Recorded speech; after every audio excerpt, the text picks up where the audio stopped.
नमस्ते प्रणाम दोस्तों। आजकल सावन का महीना चल रहा है, सभी लोग जानते हैं। कांवड़ यात्रा बहुत निकल रही है, भोले बाबा के दरबार में बहुत भीड़ है, लेकिन कहीं न कहीं घर में जिनकी वास्तव में सेवा करनी चाहिए वो उपेक्षित है। आइए आज हम छोटी सी घटना आपको सुनाते हैं।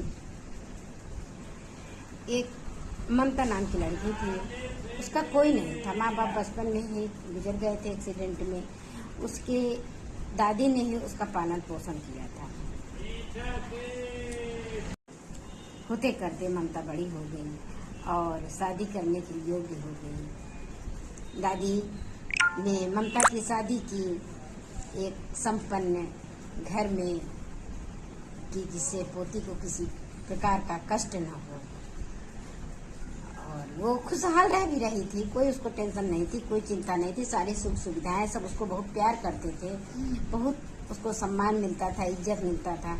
लेकिन उसके मन के अंदर जो पीड़ा थी उसको कोई नहीं बांट पा रहा था। वो पीड़ा थी उसको अपनी दादी के छोड़ के आने की पीड़ा। एक दिन वो अपनी सहेली से बतिया रही थी, बात कर रही थी। शाम के समय सब कुछ चाय नाश्ता दी सास ससुर को। उसके बाद अपने कमरे में जा करके अपनी सहेली से बात कर रही थी कि पता नहीं कैसी होगी दादी, पता नहीं उसका कौन ध्यान रख रहा होगा, बीमार हुई होगी तो कौन उसकी सेवा करेगा। तो उसकी सहेली ने पीछे से कहा कि अपने पास रख लो। कही कि रख तो नहीं, लेकिन पता नहीं ससुराल वाले को पसंद आए कि ना आए, या उन लोगों का व्यवहार कैसा हो, तो इसलिए मैं अपनी दादी को यहाँ नहीं रख पा रही हूँ। यह बात उसकी सास ने सुन लिया। तो अगले दिन उसके ससुर को चूंकि हरिद्वार जाना था, उसकी भी तैयारी उसकी सास कर रही थी। सुबह उसके ससुर हरिद्वार गए। हरिद्वार न गए क्योंकि सास ने बातें सुन ली थी, वो आकर के ससुर को बताई।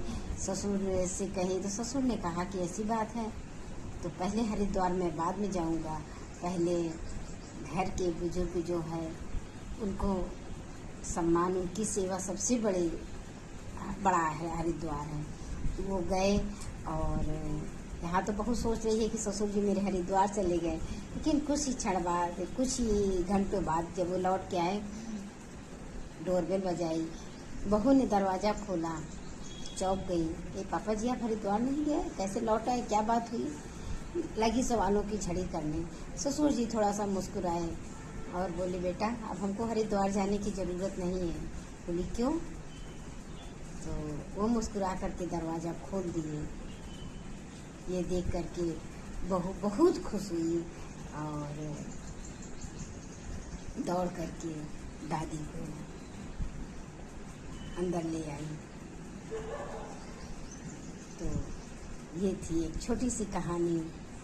और वो ससुर से पूछने लगी ये सब कैसा हुआ, आपने मेरे मन के अंदर की बात कैसे सुन ली, कैसे समझ गए पापा जी? तो उन्होंने बताया कि आप अपनी सहेली से बात कर रही थी तो आपकी मम्मी ने सुना, मुझसे बताया।